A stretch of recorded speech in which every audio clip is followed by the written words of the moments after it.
Fala pessoal, eu sou Lito Aguiar e esse é mais um episódio do Pantec, o seu podcast de tecnologia, que acontecem aqui nos estúdios Alma do grupo Jovem Pan. E nesse episódio eu vou conversar com o Eduardo Matos. Já agradeço aqui, Eduardo, por ter aceitado o nosso convite, estar aqui conversando um pouquinho, compartilhando um pouquinho do seu conhecimento aí, que é gigante nessa área. Que o Eduardo ele é fundador e CEO da Intexify, uma plataforma de inteligência comercial. Né, Eduardo? Conta um pouquinho para nós aí. Maravilha. Lito, obrigado pelo convite aí para a gente bater esse papo. Primeiro que é uma motivação e falar sobre vendas e mais especificamente sobre inteligência comercial. Né? Por quê? Porque quando a gente fala de inteligência comercial, nós vamos falar sobre estratégias, vamos falar sobre dinâmicas, vamos falar sobre KPIs, mas principalmente a gente vai falar sobre dados. Né? Então, como que os dados nos ajudam a vender mais? Né? Então, tem algumas estatísticas, tem algumas pesquisas que falam sobre o volume de dados que são gerados por dia no mundo. A última que eu atualizei estava em não sei quantos quinquilhões de terabytes, que eu não sei nem o que é isso. Eu só sei dizer que nunca se produziu tantos dados no mundo como hoje. Né? Então, mas o que fazer com isso? Então, se produz muito dado, mas às vezes desorganizado, às vezes sem um determinado contexto. Então, principalmente em vendas, né, tem muita gente que preenche um CRM, por exemplo, mas sem uma organização prévia. Então, ao invés de você ter um banco de dados, você acaba tendo um bando de dados.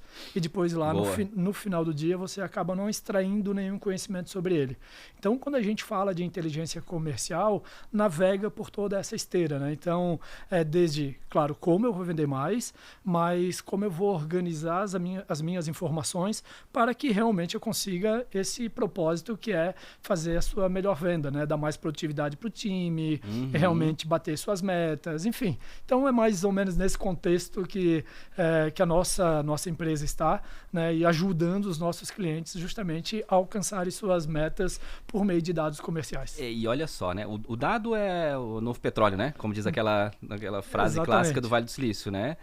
O dado é o novo petróleo. Então, você saber manipular bem o dado, você entender qual é o dado, e aí você pode medir tanta coisa que às vezes você acaba medindo nada também, né? Que você constrói dashboards, você constrói gráficos e planilha. Planilha aceita qualquer coisa. Exatamente. Né? Então, todo mundo diz... Tem alguns termos que o pessoal usa que eu acho muito errado, que o número não mente, né? Na verdade, é o que mais mente. Se você mudar a ótica do número, ele mudou completamente a forma da leitura dele, né? Então, dentro disso tudo, você citou uma coisa interessante que já começa a falar sobre tecnologia um pouco, que é a parte do CRM, que é um passo extremamente importante dentro do processo de inteligência comercial, Exato. Que é onde vocês trabalham, né? Exato. E aí já tem uma grande dificuldade, né? Ao meu ver, assim, minha visão de mercado, que já tem uma grande dificuldade.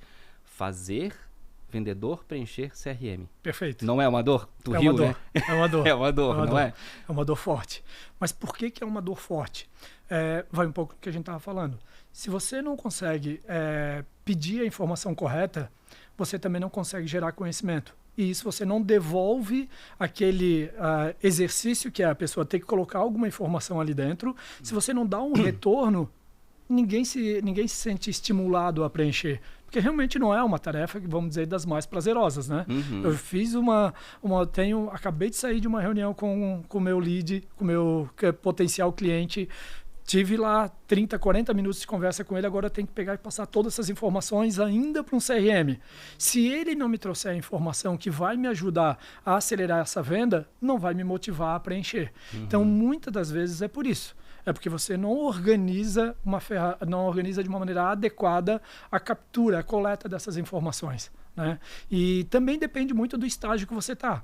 E para isso você vai ter CRMs e CRMs, uns mais detalhados, os mais que te dão mais recursos de automação, por exemplo, e outros mais simples. Qual é o melhor? Depende do teu estágio.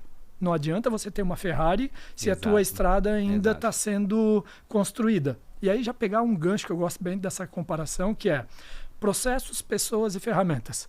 Vamos trabalhar isso com relação ao segmento de automobilismo. Os meus processos são as minhas rodovias, os pilotos são as pessoas e as ferramentas são os carros. Perfeito. Então, se eu tenho processo que está iniciando, Não adianta eu comprar uma Ferrari, ou seja, se eu estou começando a construir a minha estrada, ela vai estar esburacada, ela vai ter dificuldade de andar em alta velocidade. Então não adianta eu ter dos melhores dos carros. Eu vou ter um carro intermediário que vai rodar nessa determinada rodovia. Ou seja, a ferramenta ela tem que rodar em cima dos processos adequados. A partir do momento que eu vou construindo uma rodovia melhor, ou seja, eu vou tendo processos mais elaborados, eu já preciso agora de um CRM melhor. Então eu vou avançando no meu automóvel, no meu CRM, de acordo com que eu vou melhorando os meus processos. Tem muita gente, e até para concluir nisso, tem muita gente que vem e diz assim, cara, beleza, eu quero agora melhorar a vida do meu vendedor, do meu piloto. E também se eu não tiver um piloto que tenha a capacidade de extrair ao máximo daquele determinado CRM, ou seja, se eu não tenho um piloto que consiga realmente pegar um carro de Fórmula 1 e andar 300 por hora, não adianta de nada. Então eu tenho que capacitar o meu time também, o meu piloto. Então tem muita gente que fala o seguinte, eu vou comprar o melhor CRM para fazer o meu vendedor vender mais. Não adianta. Besteira. Se ele não tem capacidade, se não tem processo, eu tenho uma máquina aqui que vai dar o menos do que eu preciso. Existe algumas etapas antes, né? As pessoas pulam muito para a tecnologia, então eu vejo isso muito no mercado acontecer, que as pessoas vão, então vou contratar essa ferramenta aqui que vai resolver minha vida. Exatamente. E ela não resolve a tua vida. Exatamente. Por quê? Porque tem os passos ali de estratégia, pessoas e processos que você acabou de falar, né? Se eu tiver com a estratégia mal definida, não adianta a tecnologia que vai me escalar, né? Se eu não tiver as pessoas certas nos lugares certos, que às vezes eu tenho as pessoas certas nos lugares errados também, né? Então, se eu tenho as pessoas certas nos lugares, se eu não tenho elas, eu também não consigo escalar com tecnologia. E pior ainda, se eu não tenho processos bem desenhados, a tecnologia não vai conseguir escalar. Só tendo esses 3 pontos bem definidos, é que a tecnologia, aí sim, ela entra numa escala muito grande. Perfeito. Né? E as pessoas, eu vejo muito erro, né? E aí fica a dica pro pessoal aí que está acompanhando o podcast, não pula direto para a tecnologia. Exatamente. Né? Não vai direto, olha, software nenhum vai resolver a sua vida 100% se você não tiver a casa bem organizada, não é? É exatamente isso. Então, olha, pensa bem no teu processo, contrata as pessoas corretas, desenha bem o seu processo como um todo. Lembra, os primórdios do CRM, se você for ver, né? Não sei se tu é da mesma época, Matos, mas olha só, lá, né, quando eu era pequeno, tinha aquelas vendinhas de bairro, né, que o cara da venda, o que fazia? Tem um molho de tomate? Não tem. Mas ele anotava ali para ti. Quando tu passava do outro lado da rua e chegou o molho de tomate, que ele falava, ô, seu Eduardo, chegou aquele molho de tomate que você gosta. Isso é CRM. Exatamente. Né? Isso é entendimento, isso é o primórdio do CRM. Isso. Então, até dicas que eu dou, eu falei assim, cara, faz no caderninho primeiro, depois que o caderninho tiver show de bola rodando, a tecnologia te impulsiona. É isso correto? Mesmo. É isso mesmo. Sim, a primeira coisa, vamos fazer uma linha do tempo, né? De repente eu tô iniciando o meu empreendimento agora, né? Seja lá ele qual for. Para todos eles, os processos vão se encaixando. Então, vou começar a vender. É melhor, num primeiro momento, eu contratar, vai depender, obviamente, da possibilidade de cada um, né? Mas, no primeiro momento, é melhor eu contratar um vendedor um pouco mais experiente, que ele já consiga ter os processos internalizados, e a partir disso ele vai te ajudar a construir, botar em playbook, botar em documento todos esses processos. Aí eu consigo organizar tudo isso, trago um segundo vendedor que consiga executar esses processos e validar para ver se realmente está correto. Agora eu consigo ter um entendimento de qual é o tipo de tecnologia que eu vou querer. Então, a partir do momento que eu já coloquei em prática, como você comentou, coloquei realmente na ponta do lápis, às vezes eu começo a exercitar num Excel. Pega as etapas do funil e desenha no Excel e vai acompanhando. Aprenda, né? Vai dar trabalho, mas é exatamente isso. É o momento que eu estou validando se realmente está fazendo sentido. A partir do momento que eu conquistei os meus... Até porque eu ainda tenho que trabalhar na captura de lead, eu tenho ainda de trabalhar, saber qual é a melhor estratégia que eu vou fazer, se é através de prospecção ativa ou se eu vou receber clientes, ou seja, se eu vou fazer uma prospecção de outbound ou de inbound, ou algum outro tipo de estratégia, mas enfim, eu tenho que validar a estratégia ainda. Então, se eu estou iniciando, é um momento de validação de algumas coisas. Depois, realmente, como você falou, Leito, é que eu vou para a tecnologia. Isso. Principalmente as empresas que nascem no segmento de tecnologia, as startups, já querem direto ir pegar a ferramenta. calma, talvez não seja o momento, talvez a ferramenta nesse momento vai te atrapalhar. Então, primeira coisa é isso, é você verificar quem são as pessoas corretas no determinado momento que você está e também quais são os processos que você está fazendo. Isso serve para qualquer segmento. Na área de CS também é a mesma coisa. Você também vai ter alguns processos lá que vão te ajudar. Mas trabalhar bem quais são as pessoas que você precisa naquele momento vai te ajudar a definir quais são as próximas etapas de uma maneira mais objetiva e correta. Perfeito. E olha só, eu queria aproveitar esse teu gancho, você falou ali sobre as origens, né? Então a gente já falando sobre CRM, sobre ter um processo bem desenhado e você começar a montar essa tua jornada toda e depois pensar em tecnologia. E aí a gente entra nas origens, né? Basicamente tu citou duas aqui, que é o inbound e o outbound. O inbound é quando a gente faz atração, né? Então você vai à busca, normalmente pautado em mídia paga e alguma coisa orgânica e tudo mais, mas aí você atrai, a pessoa tem interesse, né? E aí ela inicia o processo de venda, né? Então ela entra no processo, aí ele pode entrar numa nutrição ou não, e cai ou não direto no pipe de venda do vendedor, ou do pré-vendedor, né? Exato. Se for o caso. E tem o outbound, né? E o outbound é quando a gente vai atrás, né? Quando a pessoa, vamos dizer, a pessoa não está esperando assim que a gente entre em contato, correto? Correto. Essas são origens.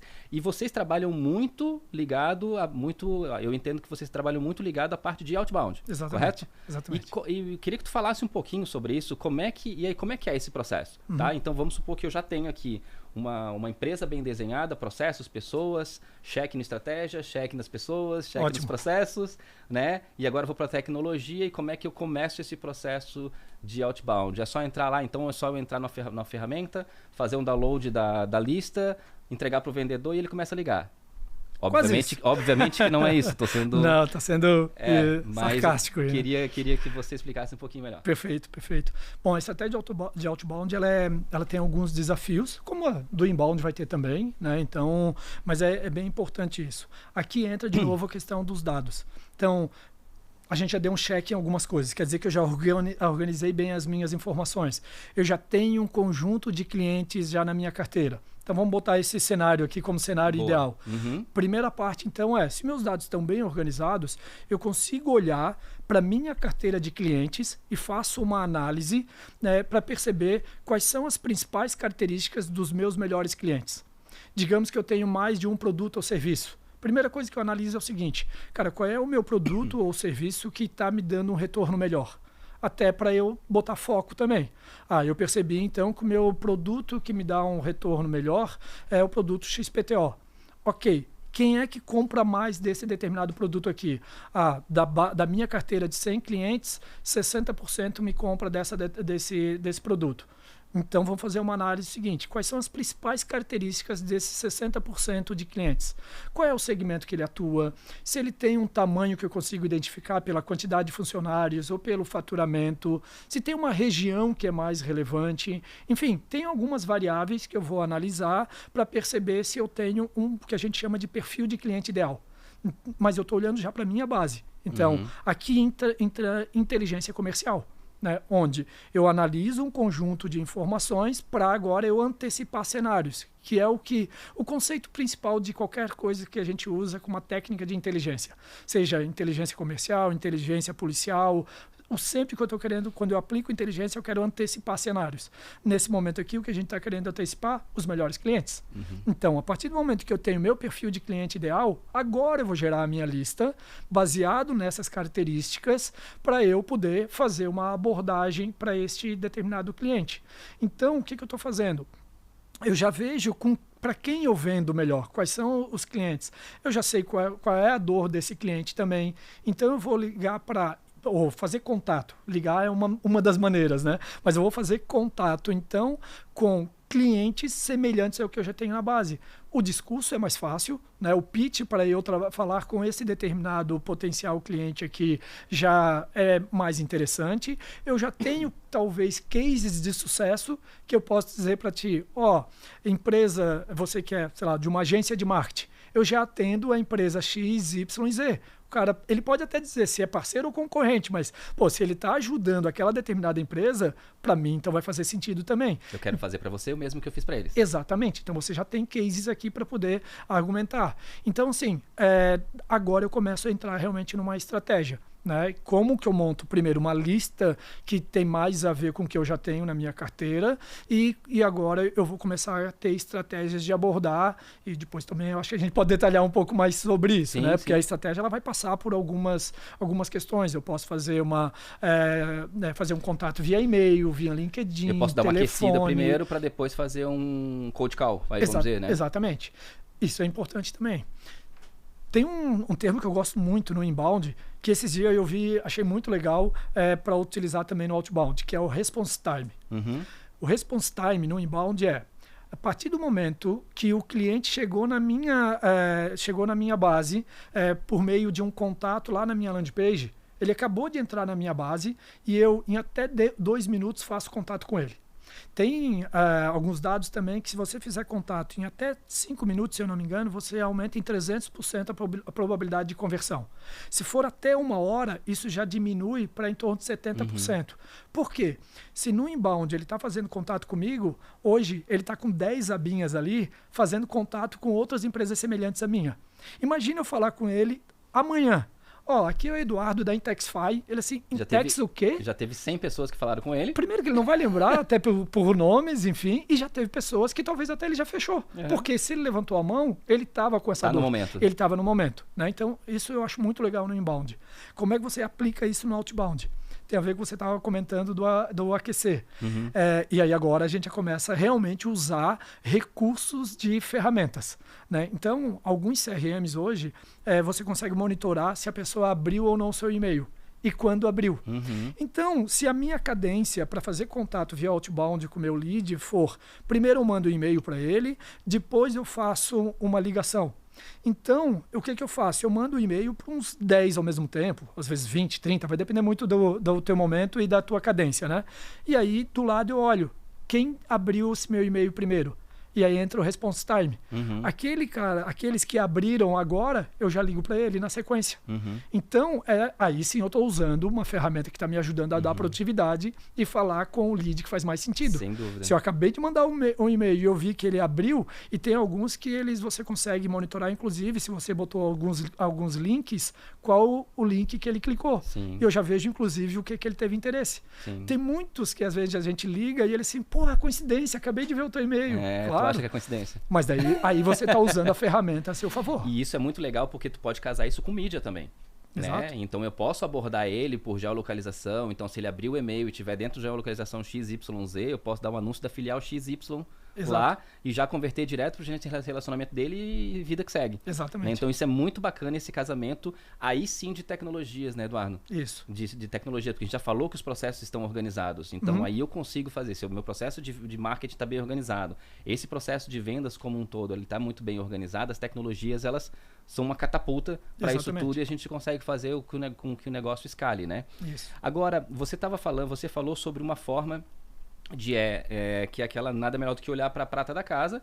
Então eu estou olhando para a minha base, então eu começo olhando para os meus dados, né? Então lá o pessoal costuma chamar de first party, né? Eu estou olhando para os meus dados, meus primeiros dados ali e vejo tu descreveu o ICP, né? Exatamente, o ICP. O ICP, o perfil de cliente ideal que eu determino para ir para uma plataforma como a da Intexify, para conseguir extrair essa base e aí nutrir meu CRM e fazer toda essa estratégia que tu disse. Mas eu queria te fazer uma pergunta.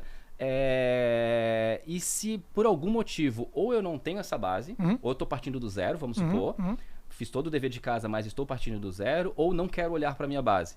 Ou seja, eu quero mercado novo, né? Eu não quero trabalhar esse mercado, lançando um novo produto, ou seja lá qual for o motivo, né? Qual que seria o caminho, né? Semelhante a isso ou não? Como é que funciona? Tem guarda semelhança. No final do dia, cara, sempre é interessante você fazer um exercício de perfil de cliente ideal, de ICP.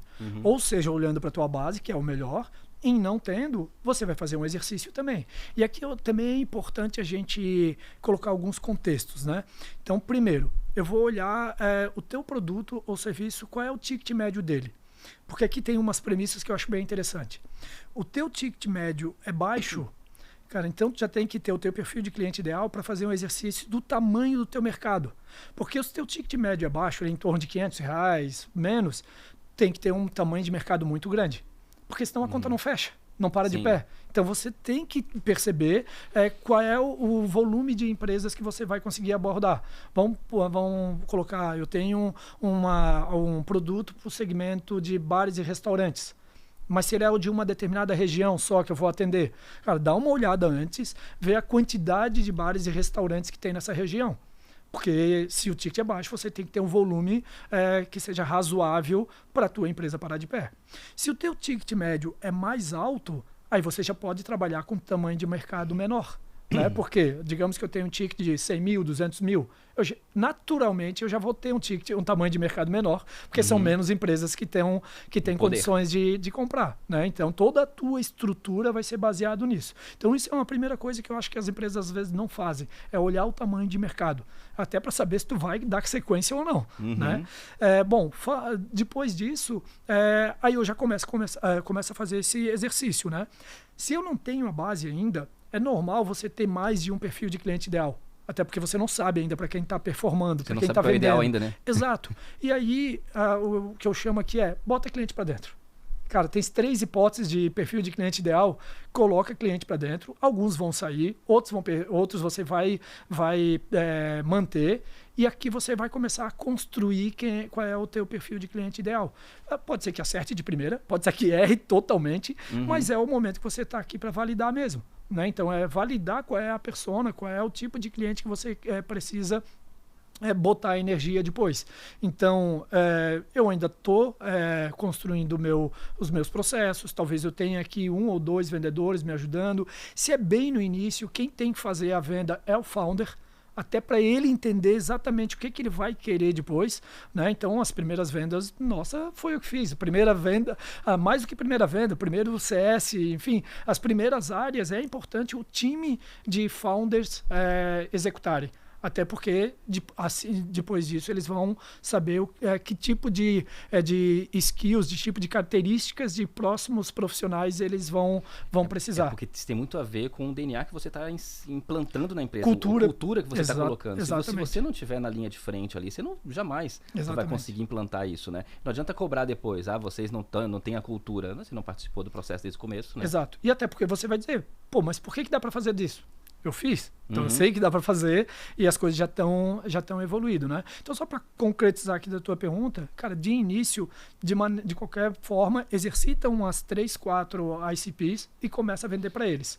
E aí você, de novo, vai observando aqueles que vão continuar no teu funil, na tua base. Então, assim, não dá para botar números exatos, mas você está iniciando, é muito mais fácil de crescer. Você está saindo do zero. Então, você sai, sei lá, de 20, 30 clientes para 100 em 6 meses. Só que vai chegar um momento que, de repente, isso aqui vai andar de lado. Você, desses 100, de repente, você vem para 80, vai para 100 novamente. É o momento que você agora... E aí bate o desespero. Bate e aí tem que ter consciência que esse é o momento agora de analisar essa base. Então, vamos lá. Desses aqui, a maioria está saindo de um determinado segmento. Se for, então a gente pode perceber que é esse tipo que a gente não vai abordar mais. Os que estão ficando também são semelhantes, então comecei a descobrir qual é o meu ICP também. Então, sim, no final é sempre uma equação que você tem que montar, né? Mas dos dois lados é olhar para dados. Entendi. Eu queria puxar o papo um pouco mais para quem está nessa linha de frente também. Então, quando a gente está falando em equipes de venda, o pessoal que está na prospecção mesmo e na venda, né, dentro dos processos de vendas hoje se fala muito em pré-venda, né, muito pautado ali nos SDRs, né, e os closers, que são os vendedores propriamente dito, que fazem as apresentações e tudo mais, que faz as propostas e tudo mais. Como é que tu vê isso? Então, eu sempre tenho que ter a pré-venda, hoje está meio que em moda até, né? Então, eu tenho que ter um pré-vendedor, né? E aí, queria que tu falasse também um pouquinho de como é que está essa questão também da capacitação técnica dessas pessoas, né? De saber trabalhar como pré-venda, de saber trabalhar com... Então, o pré-venda, ele precisa ser um cara com conhecimento extremamente grande no mercado, ou não, ele precisa só replicar algo que já foi desenhado em termos de scripts e tudo mais. Assim como o closer, eu queria que tu desse um contexto da tua visão está mergulhado nesse mercado, eu queria que tu desse uma visão pra gente. Vamos lá. Vendas hoje, ainda bem, ele derrubou vários estigmas que tinham para trás, né? Antes, tu não tem nenhuma profissão, vai ser vendedor. Hoje eu acabei vendedor, né? Exatamente. Cara, hoje é uma das profissões, principalmente no nosso mercado aqui em Floripa, por conta até do segmento de tecnologia, que é um dos mais procurados e é das profissões que as pessoas mais têm que estudar. Até porque essas estratégias, segmentos, principalmente as estratégias, eles mudam o tempo todo. Né? Tem muita novidade. E uma delas foi isso, a especialização do profissional de vendas. Né? Onde você tem, hoje, com uma frequência cada vez maior, o time de pré-vendas e o time de vendas final, os closers. Né? É obrigado isso para toda empresa? Não. Sempre vai ter o depende aqui, né? Primeiro, depende do teu momento, né? Depende da tua estrutura. Se você tá iniciando, é melhor, às vezes, você ter uma pessoa que faça tudo do início ao fim, até de novo, para entender cada momento e como a gente vai especializar na sequência. Tem a ver também com o teu ticket, né? Então, e tem a ver com o teu processo de escala. Se eu estou realmente num processo de escala muito grande, cada vez mais é necessário você ter essa especialização. Por quê? Vamos detalhar um pouco mais. A hora do vendedor também, ele é muito cara, não só no sentido financeiro. Ela é valiosa. Você entrar numa determinada reunião, eventualmente com um lead que não foi qualificado ainda, pode ser que eu estou jogando esse meu tempo fora. Isso quer dizer, então, que o pré-vendedor vai jogar o tempo fora? Não, porque a etapa dele aqui no início já tem uma função bem específica, que é qualificar o cliente. Então, na qualificação, o processo dele de conversa, ele é bem menor. É em torno, no máximo, estourando aí 10 minutos. Né? Claro que vai depender de novo de cada segmento, né? Se às vezes eu tenho uma venda mais consultiva, eu posso precisar conversar um pouco mais. Mas digamos assim, vamos trabalhar com um padrão, 10 minutos. Então o meu pré-vendedor, ele consegue em 1 hora atender em torno de 6 a 7 pré-vendedores, potenciais clientes, leads, né? E com isso ele vai qualificar para agendar uma reunião para o meu vendedor. Esse vendedor, ele vai fazer já aí um trabalho muito mais detalhado e aí com isso ele vai dedicar em torno aí de 40 minutos, 50 minutos. Então o grande objetivo do vendedor aqui, obviamente, é converter esse cara em cliente. Né?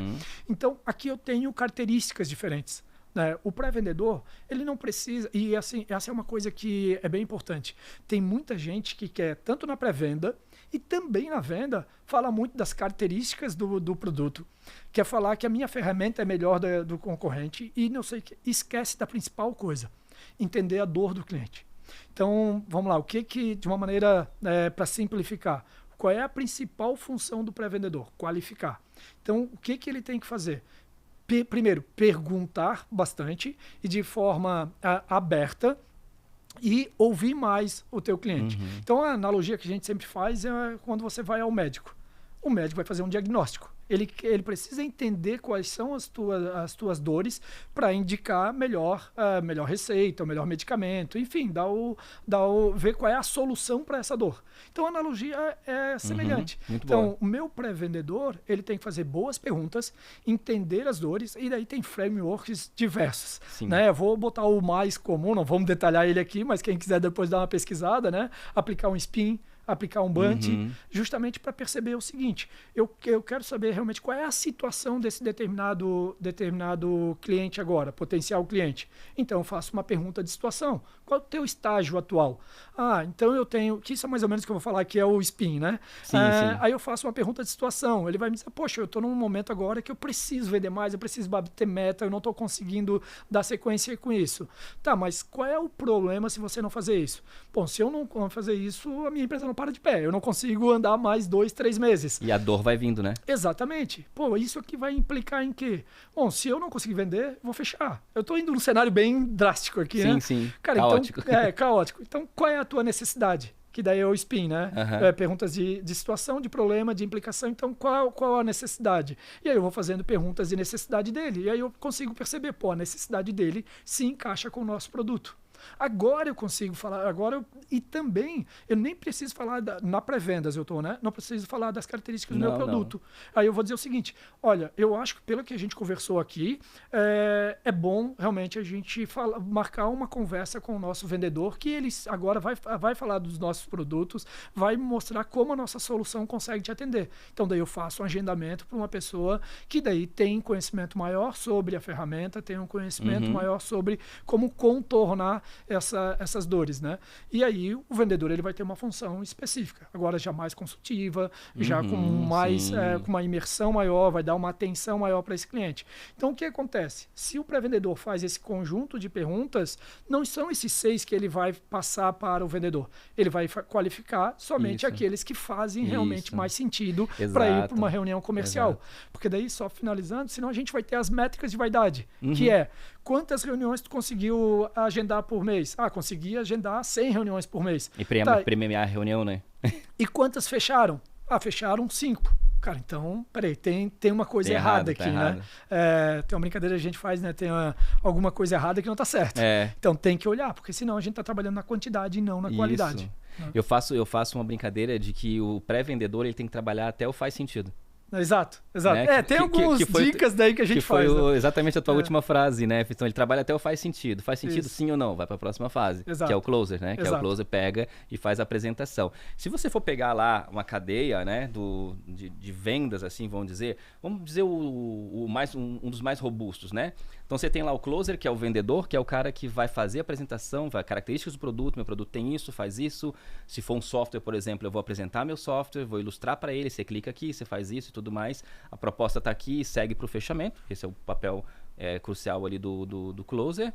Você tem o pré-vendedor, que é aquele que vai até o faz sentido, que faz essa parte da qualificação, entende se ele tem capacidade ou não, porque daí eu estou otimizando o processo do vendedor. Então, como tu falou, o vendedor ele é caro e tem um valor muito grande para a empresa. Então, se ele prospectar, eu estou perdendo dinheiro. Então, quem tem que prospectar é o SDR. O SDR passa o dia inteiro no volume. Né? O pré-vendedor, né? Ele vai o dia inteiro ali tentando fazer volume. E também tem um outro cara, uma outra função um pouco antes, né? Que talvez tenha a ver um pouco também sobre a lista que a gente obtém, né?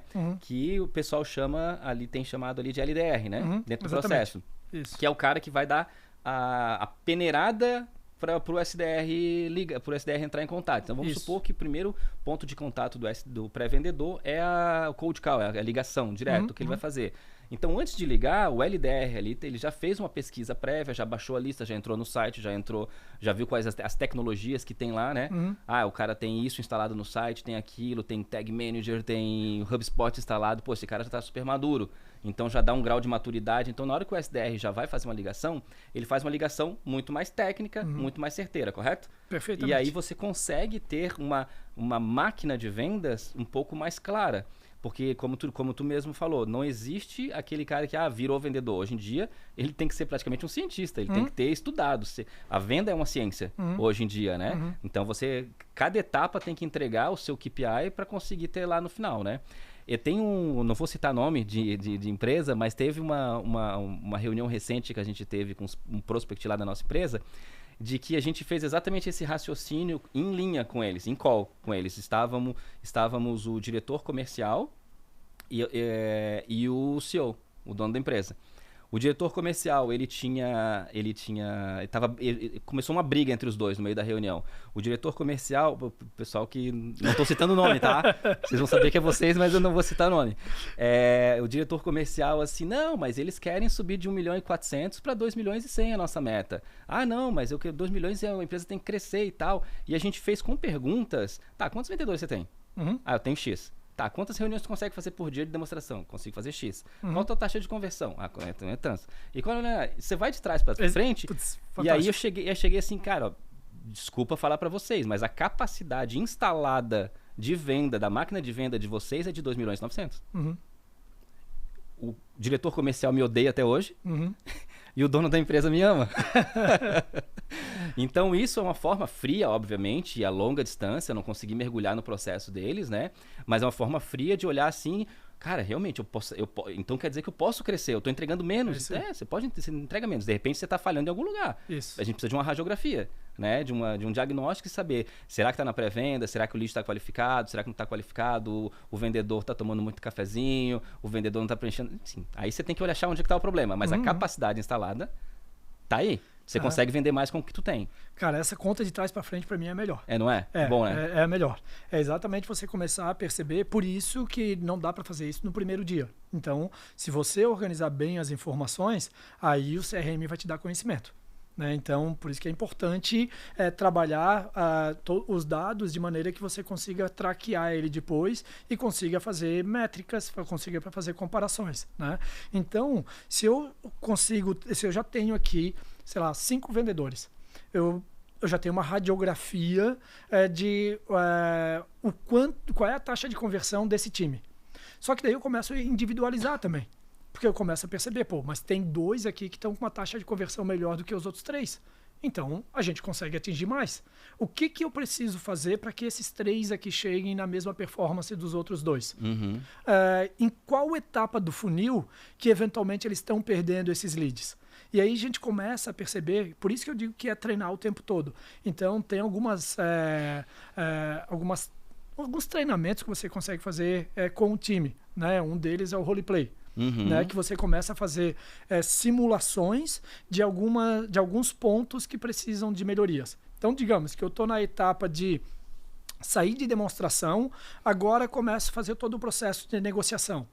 Se eu começo a identificar que um conjunto de vendedores que estão performando melhor a taxa de conversão alongam mais o cliente dentro dessa jornada, e quem sai de uma determinada etapa e vai para outra, e aqui diminui muito a quantidade de clientes, quer dizer, tem um sintoma aqui. Será que depois da demonstração ele não está conseguindo fazer as sequências de conversa de uma maneira para engajar o cliente na negociação? Ou seja, o que a gente chama de follow-up, né? Nesse momento aqui, talvez tenha um conjunto de pessoas, um conjunto de de vendedores que não estão conseguindo levar o cliente quando ele saiu da reunião para a negociação. Está perdendo muito. Os outros 2 que estão performando melhor aqui estão conseguindo fazer esse efeito. Então talvez a gente precise de treinamento ou precisa revisitar os processos nessa etapa para alguns vendedores. Então, sim, você consegue, tendo as informações bem organizadas, ver onde você pode colocar capacitação para melhorar a performance de alguns vendedores. Né? Isso serve também para pré-venda. Né? Então, pré-venda também você tem algumas formas de melhorar a performance. Por exemplo, tem uma questão também que a gente olha que é a taxa de no-show, ou seja, quantas reuniões que são agendadas, que eventualmente agendadas para o vendedor, que o prospect não vem. Qual é essa taxa? Hoje se fala que até 20% é aceitável. Né? Cada vez menor, melhor. Mas se a gente vê que é uma taxa muito alta, tem algumas hipóteses. Primeiro, será que os leads estavam qualificados? Será que ele tinha dor mesmo? Porque se não está vindo para a reunião, pode ser que ele não tinha essa necessidade. Ou eu estou empurrando a reunião só para poder bater meta ou alguma coisa nesse sentido. Então, são informações que você analisa para poder melhorar toda essa safra de leads que estão entrando, né? Safra de prospects. Então, assim, volta àquilo que a gente está falando lá no início. Um CRM bem organizado, você começa a extrair conhecimento para poder fazer algumas ações. Ou ação de capacitação do teu time, tanto de pré-vendas como de vendas, ou ação de melhorar qual é o teu perfil de cliente ideal. Aí, isso extrapola, pode chegar até lá em CS, né, que é o CS que cuida da retenção desse determinado cliente. Se a gente percebe que o cliente, um conjunto de clientes está entrando e fica somente 5, 6 meses, e a minha expectativa é que ele ficasse 1 ano e meio, mas peraí, essa safra que também é semelhante, eles têm características em comum, aí eu vou pegar essa informação, levar lá para quem está prospectando, se for uma prospecção ativa, para quem está montando as listas, se for um inbound, lá conversar com o marketing para dizer, olha, esse tipo de cliente aqui não pode entrar mais, porque todos eles estão entrando, a gente está vendendo, mas está saindo. Então, assim, é uma cadeia que tá vendo que a gente trabalha tudo Sim. aqui com dados. Sim, E aí, nisso que você estava falando, cara, tem uma profissão que é outra que é recente, que é o CRO, Sim, que é a pessoa que cuida da receita.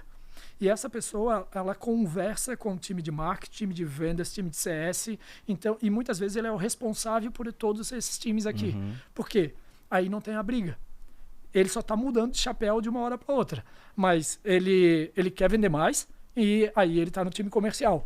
Aí ele muda de chapéu, ele mesmo é o responsável por marketing. Então ele tem que cobrar dele para poder gerar. E o melhor de tudo nesse sentido não existe interpretação de informação. Quer dizer que ele, a pessoa, ele e o time estão interpretando o mesmo conjunto de dados, mas sobre uma mesma ótica. Porque, e aí bem rapidinho, existe aquela briga constante quando isso é separado, quando são ilhas, e eventualmente pode ser ilha também, não tem problema nenhum, desde que tenha ilha, não necessariamente, mas pode estar separados, mas desde que tenha um bom diálogo, uma boa conversa. Mas o que eu ia falar, a briga às vezes, marketing chega e diz que está gerando leads, mas comercial não está convertendo. Isso é eterno. E o comercial vai dizer assim, não, mas vocês estão gerando lead e o lead não são bons. Eu trabalho minha vida inteira nessa guerra. Mas a maneira de a gente contornar isso cada vez aproximando mais esses times, deixando a comunicação cada vez mais azeitada. Eu esqueci o livro agora, mas tem um livro que são 5 etapas ou 5 pilares de um time, de um bom time para trabalhar. É 5 alguma coisa. Mas a primeira, ele tem uma pirâmide que ele fala que a primeira coisa que você tem que ter confiança. E a confiança, ela é para a segunda etapa, que é para discutir. Se eu tenho confiança, eu posso discutir, eu posso ter posicionamento contrário, porque eu sei que a discussão não é pessoal, talvez de ponto de vista, mas daí a gente vai chegar num determinado consenso, porque o objetivo maior é o resultado. Entendi. Então a gente tem que chegar nesse determinado resultado aqui. Tu falou um termo aí até desculpa um pouco, vou tentar detalhar um pouco mais, a gente vai ser um pouco técnico agora, mas é que tu trouxe o CRO, que é um termo novo, né? Mas também tem um termo muito novo também, que está muito atrelado a isso, que eu queria discutir um pouco contigo, que é o RevOps. Putz. Não é? Então, onde é que tá um, onde é que tá outro? Onde é que começam ou é a mesma coisa? Entendeu? Só tipo, contextualizando, né? O CRO é o que você falou, é o cara responsável... Literalmente é o cara responsável pela receita, né? Pautado em marketing e vendas ali. Isso. É o cara responsável pela receita do negócio todo. E o RevOps também, né? Está ligado à receita, ligado à parte de operações como um todo, né? E enfim, são sinônimos, ou não, uma tem uma visão, outra tem outra, então, não querendo ser muito técnico, já sendo. Certo. Né? Tem o RevOps, tem o SalesOps, tem alguns assim. Para mim, o RevOps e tanto o SalesOps, ele está trabalhando muito mais do ponto de vista como é a operação. Realmente trabalhar bem os dados para que você tenha... quando você falou ali do LDR, uma vez eu também estava participando de um painel com outros profissionais e teve um que falou o seguinte: hoje, qualquer tipo de ação, de estrutura que eu monto, o primeiro é o SalesOps. Não é nem LDR, não é nem... Por quê? Porque o SalesOps, e ele tem a ver um pouco com o RevOps, é o cara que está organizando os dados, está extraindo o conhecimento. Tem muitas vezes que esses dois profissionais são eles que pautam a estratégia comercial. Porque são eles que analisam os dados para dizer, cara, a gente está vendendo mais para esse segmento. Legal. Então, toda a estratégia agora tem que ser para esse tipo de segmento aqui. Então, a comunicação lá no marketing tem que ser para eles. Então, ter esse profissional hoje que consiga fazer todos os dashes, e a gente falou bem no início, né? Isso, às vezes, é um problema. Tem muita gente que... eu tenho um monte de dash. Cara, tem um monte de dash e também não toma decisão. Então, assim, quais são as KPIs, né? Quais são os indicadores. Os indicadores chaves que você vai monitorar. Então, esse profissional, tanto o SalesOps e o RevOps, ele também pode te ajudar nisso. Né, de verificar qual é a tua taxa de conversão, qual é a tua taxa de no-show, qual é a tua taxa de sucesso, enfim. Então, tem algumas taxas aqui que são bem importantes você administrar. E pessoas que tenham conhecimento e analisar isso realmente em dados vão te dar informação mais precisa. Então, assim, hoje... O SalesOps é um bom início, então. Total. Hoje, assim, você... E o SalesOps, ele traduz um pouco para nós. SalesOps, que é isso em termos de profissional? Eu vou trazer um cara que vai fazer a minha gestão comercial? É o meu gestor comercial? Não necessariamente. Para mim, hoje, uma característica que se encaixa muito é engenheiro. Né? O engenheiro, quem tem um conhecimento analítico. Porque quem realmente está pegando o CRM agora e, às vezes, aí conectando até com uma planilha ou com uma ferramenta de BI para poder realmente mergulhar nessas informações e gerar realmente o conhecimento correto. Né? Então, é a pessoa também que pode ajudar o time de marketing a coletar as informações corretas lá na landing page, porque essa informação ela vai navegar todo o meu funil e lá no final ela pode me dar um resultado. Ela pode drivar o time de CS também a tomar as melhores decisões, mas tudo isso baseado em dados. Então, assim, o foco dele o tempo todo é olhar para os dados. E aí, todas as estratégias, tanto de retenção, quanto de marketing, quanto de venda, saem desse cara. Então, essa pessoa aqui é a pessoa que pode, ela sendo bem colocada, cara, é a pessoa... É o pivô, né? Exatamente, é a principal pessoa dentro do processo comercial. E infelizmente, já caminhando para o final aqui, né, o Matos, vontade de ficar aqui 2 horas aí, ou mais, né? Ou pedir um chopp e continuar conversando. Né? Mas, infelizmente, a gente tem um tempo. Eu queria... assim, pra gente passar uma visão final aqui pro pessoal que está assistindo a gente, se a gente fosse pensar em termos de estou começando agora, estou começando agora a minha estrutura de marketing e vendas, ou a minha está muito ruim e eu quero começar tudo do zero. Em termos de tecnologia, o que você indica, né? Tanto de marketing, né, como na parte de vendas, o que tu indica aí? Quais seriam as suas 3, 4, não sei, quais são as suas indicações de tipos de ferramenta que eu preciso? CRM, óbvio, a gente já vem falando desde o papo inteiro sobre ele, tá aí talvez no meio desse processo todo. Mas quais são as outras tecnologias, que tipos de tecnologia que você indica para a gente ter uma boa estruturação básico, nada muito mega, né, mas que eu tenha um bom controle? Perfeito. Então vamos lá, vamos para ter um contexto, um time de prospecção ativa. Então, ter uma boa ferramenta, seja você já está no início ali, já sabe que é o teu ICP, já precisa ir para um processo da mais produtividade. Então, uma boa ferramenta de geração de listas também, para justamente dar velocidade nesse processo. E com esse processo aí dá para ser no CRM, mas tem algumas ferramentas hoje também de Sales Engagement, que são ferramentas que você vai conseguir botar um lead, principalmente o Sales Engagement está mais na pré-vendas, que ele faz todo o processo de cadência de prospecção, então ele consegue te ajudar a fazer a ligação, a fazer um contato no LinkedIn, a mandar um e-mail, e já tem automaticamente métricas para você fazer a análise, então seria uma ferramenta bacana. Ou você ter esse profissional de Sales Ops que te ajuda também a configurar o CRM para emular uma ferramenta de Sales Engagement. Vejo vantagens e desvantagens nas duas, aí é cada um olhando a sua melhor performance, né? E aí tem uma coisa que hoje em dia está bem interessante, principalmente se você vai trabalhar muito com ligação, é uma ferramenta que consiga gravar, então geralmente uma API que faça a ligação para poder gravar todas as ligações. Por quê? Porque depois você pode revisitar essa ligação, melhorar o pitch do pré-vendedor, perceber onde é que ele está realmente acertando na sua abordagem, onde ele pode melhorar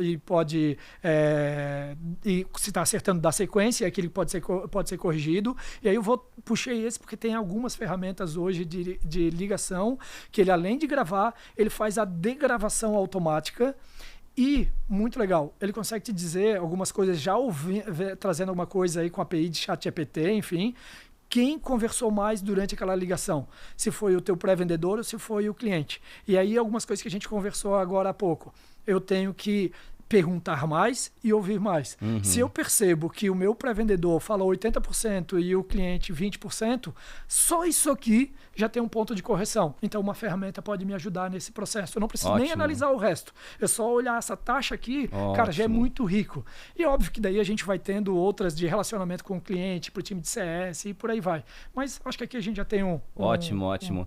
E já fica aqui um gancho para um próximo podcast contigo, para a gente falar um pouquinho sobre IA, né? Opa. Nisso tudo, que já já dá uns 2, 3 podcasts pra gente falar só sobre isso, né? Exatamente. Pô, tem muita coisa Matos, nova. muito obrigado, tá? Por ter vindo, aceitado o nosso convite para estar conversando aqui no Pantec com a gente, compartilhar um pouquinho. Eu sei que daria pra gente ficar aí uma semana conversando, principalmente que nós trabalhamos no mesmo tipo de segmento, né? Então daria pra gente trocar figurinha aí até meia-noite, né? Ótimo. Então, mais uma vez, obrigado, tá? Por ter participado aqui do Pantec com a gente.